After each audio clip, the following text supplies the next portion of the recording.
Democrats don't. They're constantly seeking out bipartisan compromise for no reason other than the concept of bipartisan compromise being a virtue in and of itself. That's it. There are no tangible policy goals attached to it. They just simply do compromise for the sake of compromise alone. It is ridiculous. Why aren't the Democrats doing anything? By Leeja Miller. Trump and his cronies, including unelected, deluded, low IQ, ugly, socially awkward, loser, dork, billionaire Elon Musk, are stripping people of their rights, placing people in camps, invading our privacy, and gutting the federal government. And to those of you in my comment section saying personal attacks and name-calling undermine my arguments, no, they don't. No, they don't. I can bully Elon Musk and create sound legal arguments at the same time. Watch me. And yes, I'm going to be saying swears a lot in this episode because I'm mad. The uncensored version is available on my Patreon linked below. And in response to this tyranny, this all-out war on democracy, on the very foundations of our country, of the rule of law and of the Constitution, our lawmakers are, sending strongly worded letters, tweeting, holding press conferences. I don't know about you, but it feels like, not enough. Today, we're going to talk about what the Democrats are and are not doing, what they should be doing, and what to do about all of it. So let's get the lay of the land here, because as I keep saying, the point is to overwhelm us to the point of not caring. So we need a big picture moment to understand where we are. Trump passed a ton of executive orders right away after his inauguration. I went over all of them in a previous episode.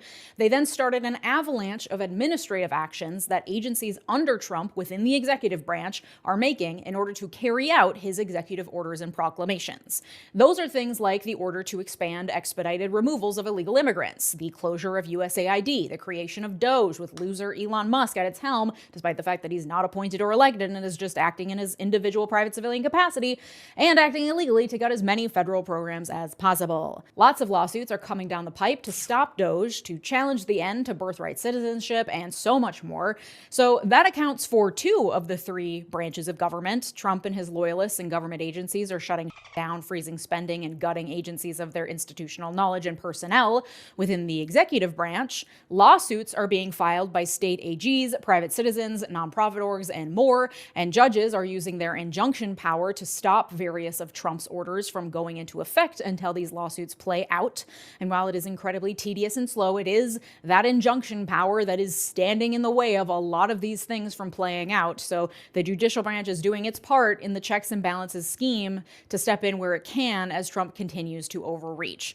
So that leaves one branch, one sad little useless, limp branch that doesn't seem to be doing much of anything in its checks and balances powers to counteract the actual insanity unfolding in the executive branch. And that's the legislative branch, where our legislators, the ones we elected to represent us, the ones who are supposed to be the essential part of the democratic workings of our government, where they sit around with their thumbs shoved up their asses doing jack shit to stop any of this, all while lamenting, well, we just don't have a majority. Leeja is also a lib, like, for the most part. I really like her commentary, but like, she certainly is I think closer to the Democratic Party than myself.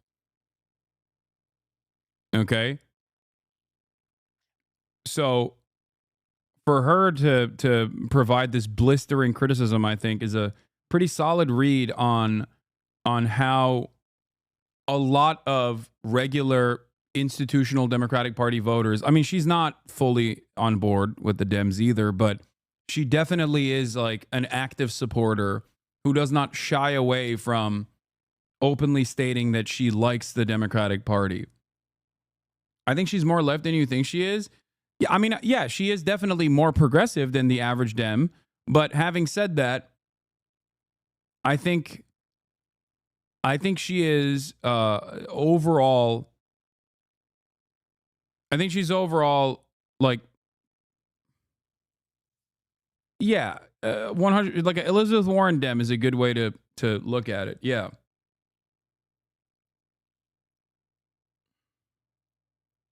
But regardless, her commentary is solid always, okay? And that's precisely why I rely on her coverage and her commentary on a regular basis. Now, having said that, I think this is a fairly decent assessment on even people that are on the progressive wing of the Democratic Party feeling a little angry with the Democratic Party. Oopsies, sorry, guess there's nothing we can do. Or playing lip service to our outrage through strongly worded letters to Marco Rubio or some shit. The classic trope I've talked about before. Republicans openly violate the laws in the Constitution, and then the Democrats say, hey, but you can't do that. So here's a basic rundown of what Congress has done since Trump was inaugurated. The Senate has confirmed 13 Trump appointees and passed the Laken-Riley Act, the first official law Trump has signed. Laken-Riley was passed with bipartisan support and allows for the complete suspension. This was so unimaginably. She's the type of person who thought the January 6th Commission was going to do something. I don't know about all that. Anyway, it doesn't really matter. But the Laken-Riley Act being passed with bipartisan support was so incredibly cruel, so ruthless, so ridiculous. Of due process rights for undocumented immigrants accused of crimes. Not just violent crimes, but also theft. Reminder that we give due process to everyone in this country, at least in theory, meaning notice and an opportunity to be heard by a judge, the right not to be held indefinitely without a trial and forcibly removed from the country. We give that to everyone, including those accused of even the most heinous of crimes in this country. But the Laken-Riley Act, combined with Trump's executive orders declaring an emergency at the border and pausing all immigration, including of refugees and asylum seekers. Yeah, the fact that it had no resistance is so sad and disgusting. No resistance. It's worse than that. There was support. That's what makes it so insane. Support from the Democrats on the basis of something that the Democratic base cares about, which is bipartisanship for the sake of compromise and nothing else. The fact that this was presented as a bipartisan bill and the fact that Democrats passed alongside, like Democrats offered a veto-proof majority, a filibuster-proof majority by voting for it was insane. Why wouldn't they support it? First of all, they should support nothing that the Republicans are advancing.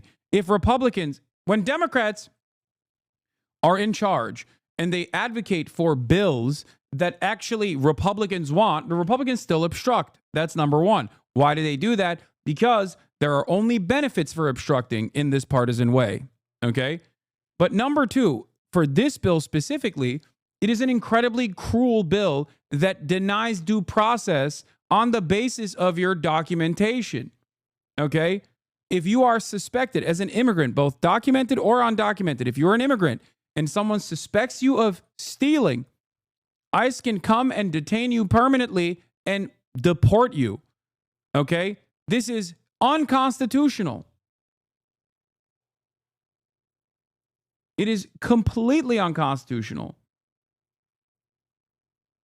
Seekers and the resulting agency actions like the expansion of expedited removal all provides for a blanket suspension of due process rights for immigrants of all kinds, including those seeking and using legal means to be here. The elimination of due process rights is a key ingredient in fascist takeover because it allows for human rights abuses to go unchecked and tends to be directed at vulnerable minorities because people already hate their fucking guts, so it's easy to turn a blind eye, whether they're Jews in 1930s Germany or Mexicans in 2020s America. And the Laken-Riley Act passed with bipartisan support. 12 Democratic senators and 46 Democrats in the House voted in favor, along with every Republican in both houses. Here's the list of Democrats who voted in favor. If you are their constituent, you should be the most annoying person on the planet for them right now. Get to work. The House, for its part, has introduced a ton of bills, many of which are symbolic and will not even make it to the floor for a vote, 25 of which have passed and gone on to the Senate, and that's about it. Though Senate and House Minority Leaders Chuck Schumer and Hakeem Jeffries introduced bicameral legislation this week to try to challenge Doge and Elon Musk by preventing unlawful access to the Treasury Department's payment system, which Doge operatives took over last week, as we talked about in my episode on Monday. They called their new bill, wait for it, the Stop the Steal Bill. They were very proud of themselves when they announced the name and received some chuckles from the audience. We call our legislation Stop the Steal. And that's when it hit me. Oh yeah, part of the reason why Democrats aren't getting done is that legislators are a bunch of nerds in suits, and many of them are old as dirt. Of course they don't know how to talk to the American people or create a cool, engaging social Yeah, the older you are, the more seniority you have in the party, which means the longer you have actually stayed in office. The longer you've stayed in office, the more out of touch you are from the average person. In theory, the longer you've been in office must mean that the longer you've actually talked to your constituents. Is the exact opposite. You get tunnel vision. You get bubbled into this. The only access you have to the outside world is oftentimes lobbyists that are there to push for a corporate agenda. So they are just completely delusional to the needs and wants of the average American. Okay? Social media campaign and are terrified of youngsters coming in and using unconventional tactics to get done. Also, they're probably sleepy because most of them should be in retirement homes at this point. Theoretically, they would hire PR people to make up for being big giant dorks, but I don't think they'd know relatable, cool messaging if it hit them across the face. And Republican lawmakers are also dweebs, but so are their constituents, so it works. I think I've solved the problem, guys. Everyone can go home. The literal only reason we thought Kamala was cool was because of some sweet fan cam edits on TikTok. She certainly didn't convince us on her own after literal decades in public office. It took some lefty weirdos getting control of her TikTok account to win any of us over. Did it get her elected? No. Obviously, the entire messaging problem on the left that has alienated a huge swath of the working class and other groups that would historically fall under Democratic umbrellas cannot be solved by a slick TikTok campaign. But as it is, these Democratic lawmakers are speaking to literally no one except for a few policy wonks and some boomers. A couple of younger representatives have come down the pipe and actually feel inspiring and know how to speak like humans. AOC, Jasmine Crockett, Katie Porter. But name me a single cool Democratic senator that can speak like a human and makes you excited about politics. I'll f***ing wait. They got Cory Booker on the social media game. Literally, Chuck Schumer confirmed, according to Mother Jones, that Cory Booker is in charge of the Senate Democrats' social media, with the New York Times reporting, and I quote, "Last week, Mr. Booker delivered a PowerPoint presentation to fellow Democrats about how to deliver their message online. In the slides, which were obtained by the New York Times, Mr. Booker offered his colleagues guidance on how often to post on each platform. Instagram once or twice a day, Facebook once a day, LinkedIn 3 to 5 times a week, X This part is so crazy. Like Cory Booker is like a alien, dude. Like, no disrespect. Some people just don't have it, you know?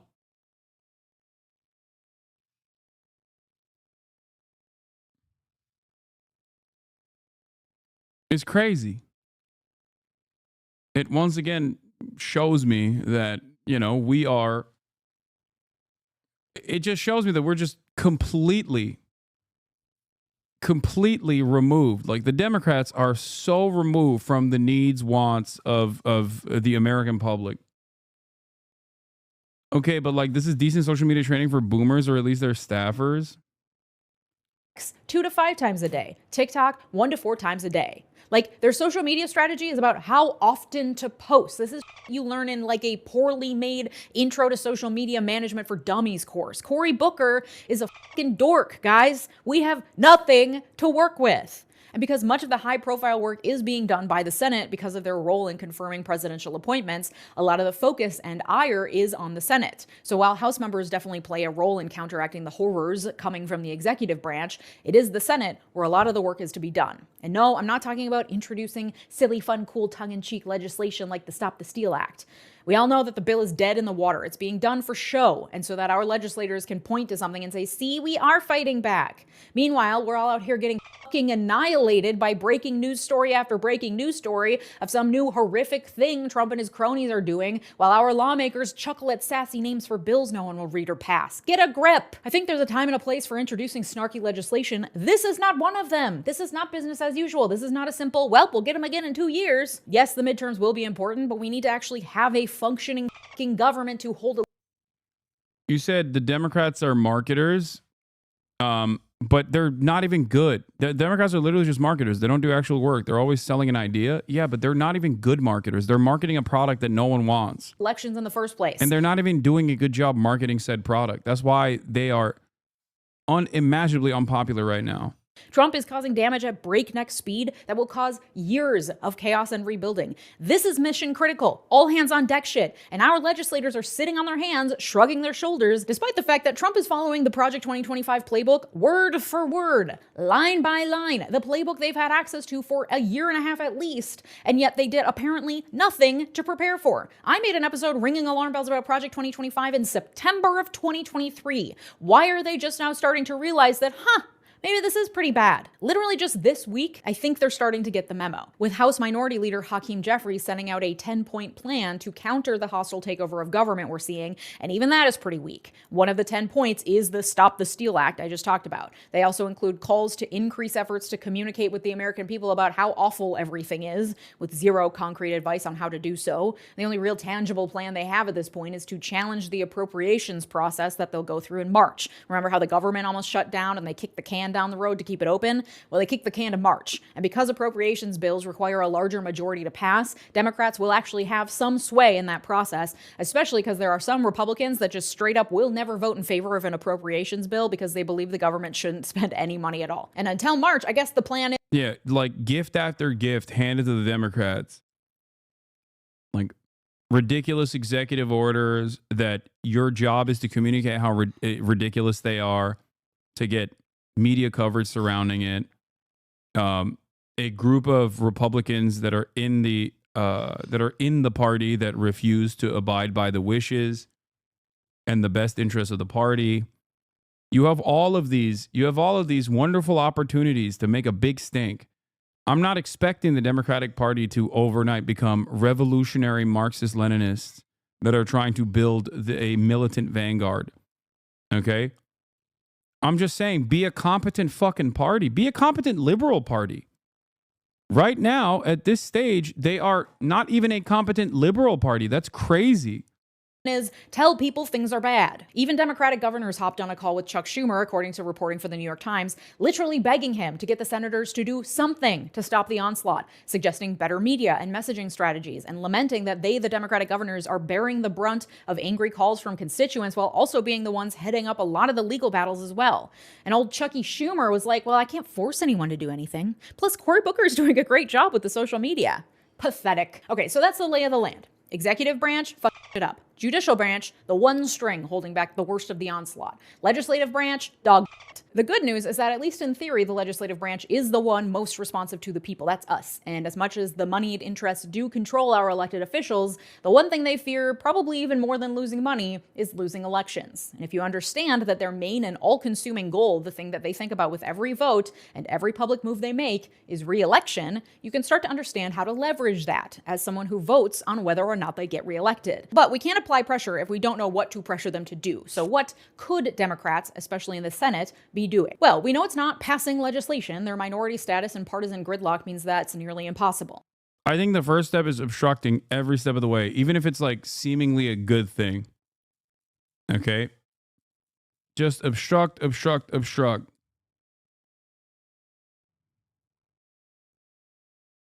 Gumming up the appropriations process in March is also something they should definitely be planning for. They absolutely should be hiring better social media managers and talking more publicly about how awful things are.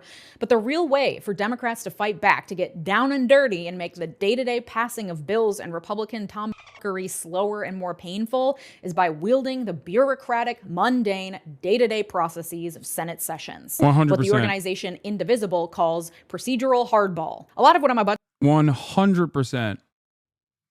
This is also part of the reason I am completely in agreement with Leeja here. This is also part of the reason why I get really annoyed with like liberal commentators, not Leeja. I'm saying like the liberal naysayers who will regularly just defend the Democratic Party instead of demand that the Democratic Party do more.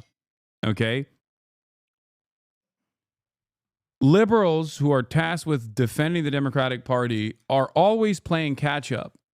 And they constantly will yell at people like myself. They'll say, Hasan, you just want like incredible pie in the sky ideas, right? You just want the Democrats to be socialist and radical Marxists or whatever. It's like, no, I'm talking about the minutia, the day-to-day operations, things that are within the realm of Democrats' possibility, things that are entirely in their control. Things that they're refusing to do. Okay? That's the difference. I understand process. And that's why I regularly criticize the Dems when they're in power or out of power for not utilizing the process or claiming that procedural hurdles sometimes undermine their agenda when they can so easily do away with it, like the Senate parliamentarian, for example. Okay? That's it.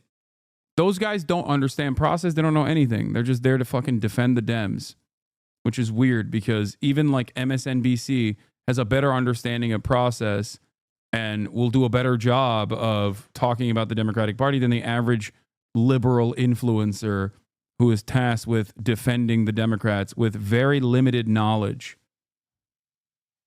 That's why they're wrong all the time. What to talk about is from Indivisible's explainer on how Democrats can play that hardball. It's linked in the sources in the description. The day-to-day functions of the Senate include huge amounts of standard protocols, business as usual rules and procedures that provide a veritable treasure trove of opportunities for Democrats to take actions that will provoke. This is why I love David Dayen's work initially at the American Prospect. David Dayen put out like a 150-point plan on what the Dems could do with executive orders. Like how far the Dems could take it, you know, something that I regularly pointed to as far as like what the Biden administration can do, right? Of course, they didn't really do it. Yeah, they had an executive action. They had an executive action tracker. Like this is boring process shit. Okay. Out of 111 actions, there are 23 yes, 19 partial, 6 no, and 1 no longer applicable.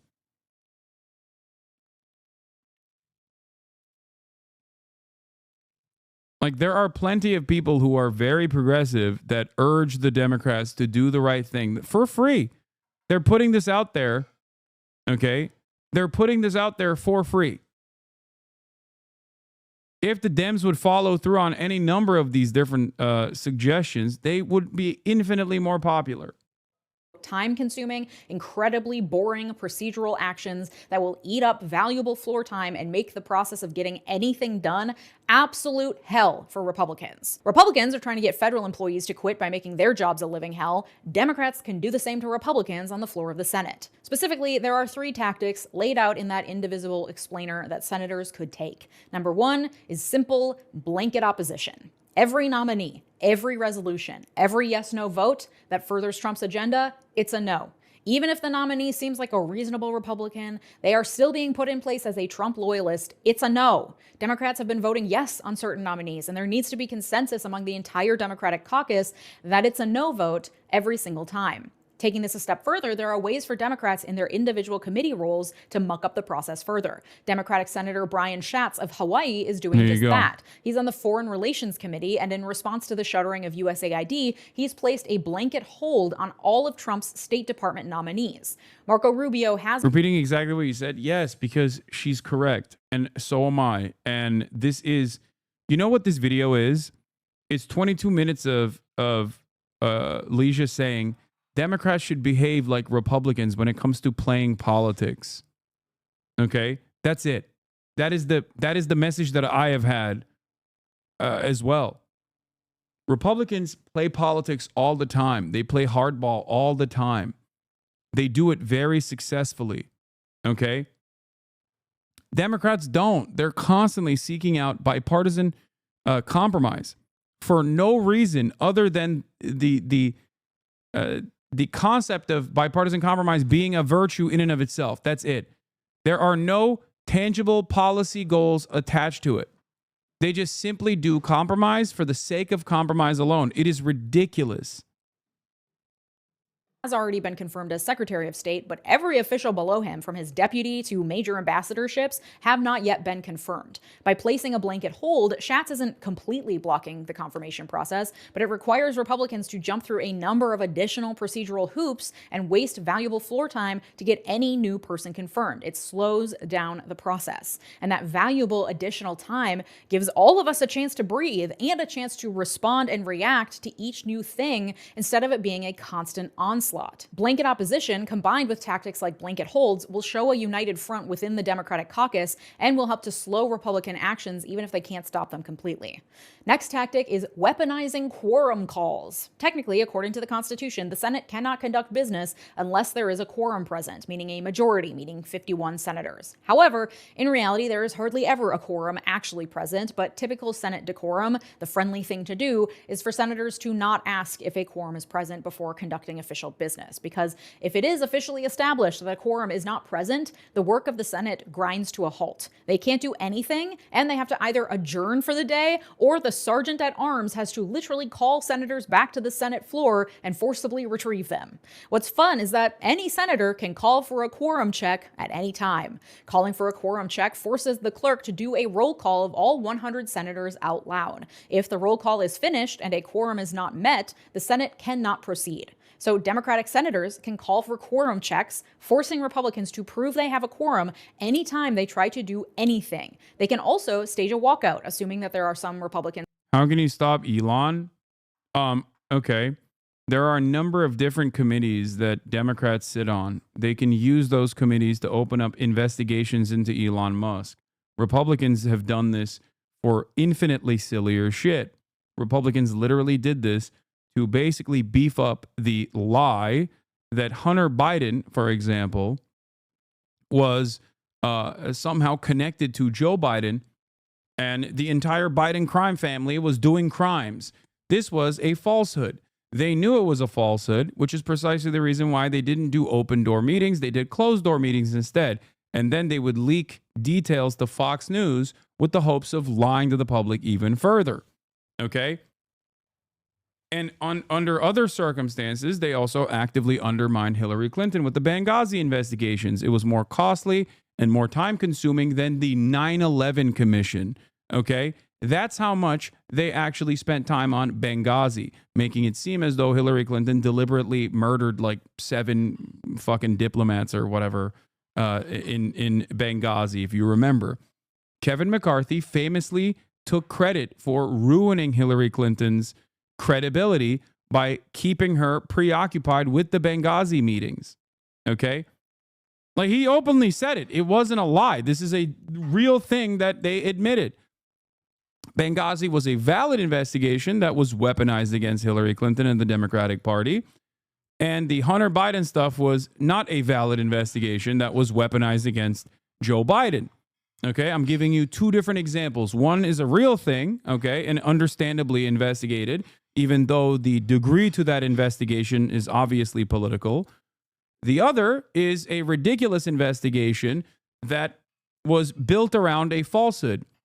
Okay? Democrats could do both if they chose to do so. Democrats could at least do valid investigations into the likes of Elon Musk, for example. Go after Jared Kushner's business dealings. Those are valid investigations. Those are worthy investigations because there's violations there. Okay?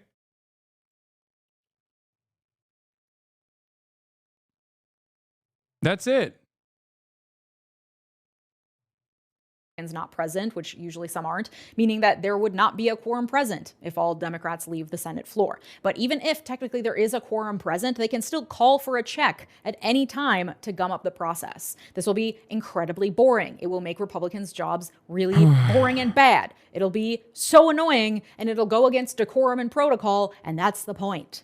And then the final tactic is blocking unanimous consent. Unanimous consent is used to skip over procedural requirements involved in things like setting dates, moving things on the schedule. Pretty much nothing can happen in the Senate unless there are no objections. But by saying unanimous consent, they're assuming there are no objections, and they just kind of jump over that. Senators request unanimous consent for things to happen, and usually there's no objection and things move forward swiftly. I imagine you can see where this is going. Senators can object. Refusing to work with bolster Republicans and make them look like the good guys, that's so silly. You're so wrong. Walk out on quorum calls, the stupidest idea I've ever heard, respectfully. Yeah, we have to keep working with the Republicans because then they'll look like a bad guy. What are you saying? When have Republicans ever worked with the Democrats? They don't. The people are begging the Democrats to actually fight back against the Republicans. Even if what you're saying was completely unpopular, it would still be the right thing to do. But luckily, it's also not unpopular. It's a popular thing to do. Partisanship is the name of the game. Yeah, working with them on every single literal issue has been so fruitful so far. That's why their popularity is historically low. You know, like the bipartisanship on the Lakin-Riley Act.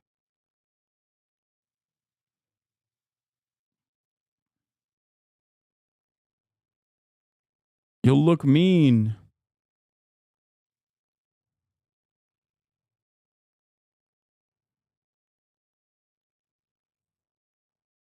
To anything, any procedural step, any request, anything a Republican senator wants to do, no matter how small, cannot move forward if a single Democrat objects. Things will probably eventually move forward if the objection is like frivolous, for example, but when a senator objects, it starts down a rabbit hole of further procedural hoops that must be jumped through, including, for example, roll call votes, debates, and delays. Democrats can take it a step further by using their entire allotted 30-minute debate time whenever it's available. It means zero fast-track confirmations. It means, again, making Republicans' jobs as hard as possible, as boring as possible, as tedious as possible. It's making their day-to-day work nearly impossible. Not completely impossible. They still have a majority. They'll still get things done, but the pace would be dramatically decreased. You know, we always complain about how it feels like Congress can't get anything done. Might as well make that fact work in our favor. Often, blocking unanimous consent and requiring quorum calls can go hand in hand. Typically, because senators need time to have informal discussions, negotiations, take time to figure things out, they will pause work on the floor of the Senate by... Like, the saddest part about it, this isn't even... Like, this is below bare minimum. Okay? Like, that's what's so crazy about it. It's below bare minimum. Like, this is what you should be doing already, and then we should get mad at the fact that you're not doing more of it, okay? Procedural hurdles and obstruction across the board is literally not even expecting the Democrats to do their jobs. It's to expect the Democrats to do less than what their job is. A competent party on top of that would be trying to find bipartisan compromise in areas that actually suit the Democratic agenda. What are your thoughts on Asmongold talking about you promoting a terrorist propaganda clip? I don't know the story. Yeah, that's me. You're probably wondering how I got here. By suggesting the absence of a quorum. This requires the clerk to then read out all 100 names and take a roll call. And the clerk will do that usually incredibly slowly on purpose, knowing that it's just being called to give senators time to discuss or until the next senator wishes to be heard. It's just part of the business of day-to-day operations in the Senate. You could go to senate.gov and click watch live Senate floor proceedings on any given day, and you'll see this in action. A senator will make their statement. Yeah, here, look. Hakeem Jeffries met privately with Silicon Valley donors in a bid to mend the fences from Politico. Here's a remarkable quote that really gets to the heart of what mending the fences means in this context. There's a significant fear that these tech folks who have been with us for a long time will say, fuck it, we're going with the other guy, said Alex Hoffman, a Democratic donor advisor who works with donors across the country but did not attend the event. These donors are also pissed, watching former and current colleagues have unlimited unchecked power and getting richer off of this, and they're not.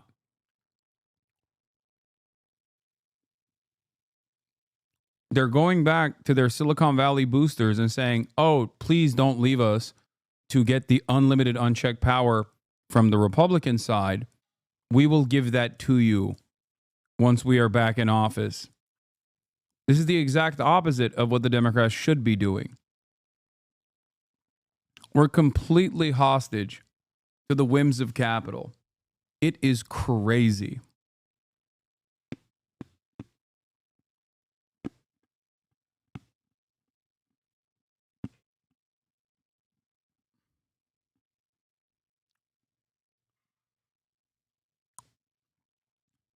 And then suggest the absence of a quorum when they're done. That's By the way, if you're wondering why they don't routinely shit on billionaires and become like a true populist, left populist party, that's the reason.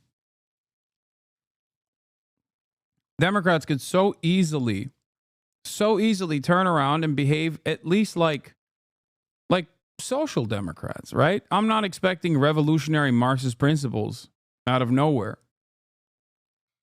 Okay?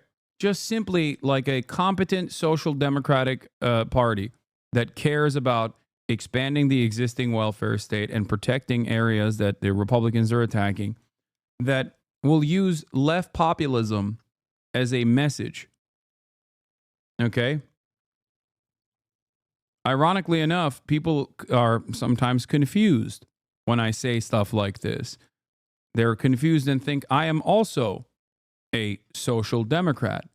I always maintain the position that I am perfectly comfortable and happy with social democracy in the interim, given how devastating American capitalism looks like and given how limited the American left actually is in this country, where people have an inherently reactionary attitude towards any sort of socialist initiative. It's the Bernie method. If you listen to Bernie Sanders, while he simultaneously says that he is a democratic socialist or a socialist or an anti-capitalist, his advocacy revolves around social democratic principles for the most part. The reason for that is because he is trying to do as much harm reduction as he possibly can. That's it. And even then, he is treated like a radical. Normal. The clerk will start calling names, but then when the next senator stands up and is ready to speak, they will request unanimous consent to end the quorum call. It will be granted, the senator will speak, and then they'll suggest the absence of a quorum again, and the clerk will once again start very slowly reading off the names. Anytime that unanimous consent is requested so a senator can speak, any Democrat can object, requiring a full roll call vote on whether or not to move forward. So they'd object to the senator asking for an end to the quorum call, triggering a full vote tally on whether or not to end the quorum call, which would require listing off every senator and taking their vote. And then if it's not unanimous, there could be a debate that follows. It could eventually lead to allowing the quorum call to finish, showing an absence of a quorum, grinding Senate work to a halt. Like, it would be so stupid and so boring. And they can just do that over and over and over. Anytime any Republican asks for anything to be done with unanimous consent. Again, things will eventually get done, but it will be so much slower and it will be so painful and so boring. The name of the game is block, delay, obstruct. The reason Democratic senators aren't already doing this, because you know that they could be, is the same reason why you wouldn't want to do it either. It's boring as It's also embarrassing because it goes against decorum and, the way we do things. So they'd have to make themselves look a little ridiculous by standing up and objecting to things no one ever objects to and that are actually pretty absurd to be objecting to in the first place. That's the point. Democrats always try to take the high road, to stick to the way things are, the rules and regulations, because they think it makes them seem more legitimate, more credible, because they're following the rules. That's not Surely the Dems are doomed to terminal decline. Isn't that a good thing? I mean, this is something that I talked to Michael from Pennsylvania, Central_Committee, in the lead up to the election. He has a more positive outlook on this process. I do not. I just don't think that when the Democrats perish, that there will be a Labor Party that is born out of the ashes. I think that when the Democratic Party perishes, we just have, fascism, which is what's going on right now.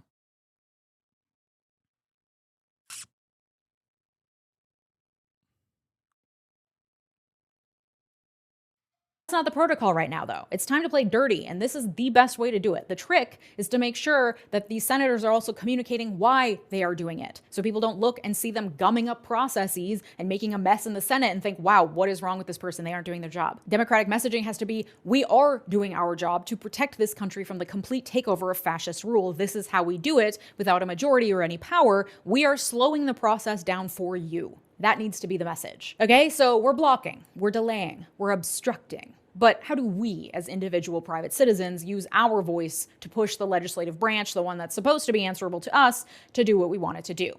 Well, much like we are asking our Democratic senators to do, we must also be annoying as hell. for the good of the nation. That means that if you have Democratic senators, keep an eye on what they're doing and call them and tell them what I just told you. Send them the link to the indivisible explainer I linked in the sources. Tell them you expect them to vote no on everything. Push them to delay through playing procedural hardball. Show up to their state offices. Yes, your senator has an office in your state where you can go and make your voice heard.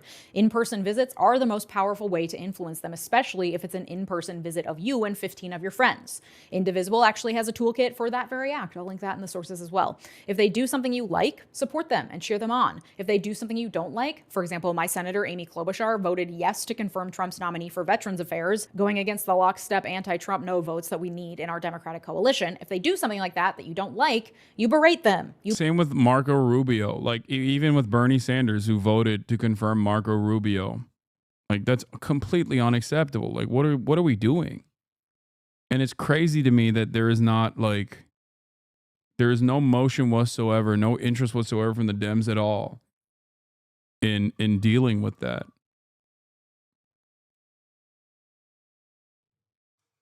And doing anything. You'd be so annoying. Yes, I'm familiar with David Graeber. He's great. Rest in power. Call, email, show up, petition, nag them on social media, all of the above. And at the state and local level, you can also berate your elected officials to make sure that they're fighting against every MAGA move coming from the feds and implementing policies that will counteract the worst of it, like sanctuary policies and others that protect vulnerable communities. In fact, Indivisible has a whole guide with different directives depending on if your elected officials are Democrats or Republicans and what you can do to influence them. I will also link that in the sources. This isn't sponsored by Indivisible. They just have a lot of really helpful resources that I really leaned on for this episode. If the name of the game for Democrats is block, delay, obstruct, the name of the game for all of us, their constituents, is pressure, complain, annoy. For the good of our nation, we must all become the most annoying people on the face of the earth.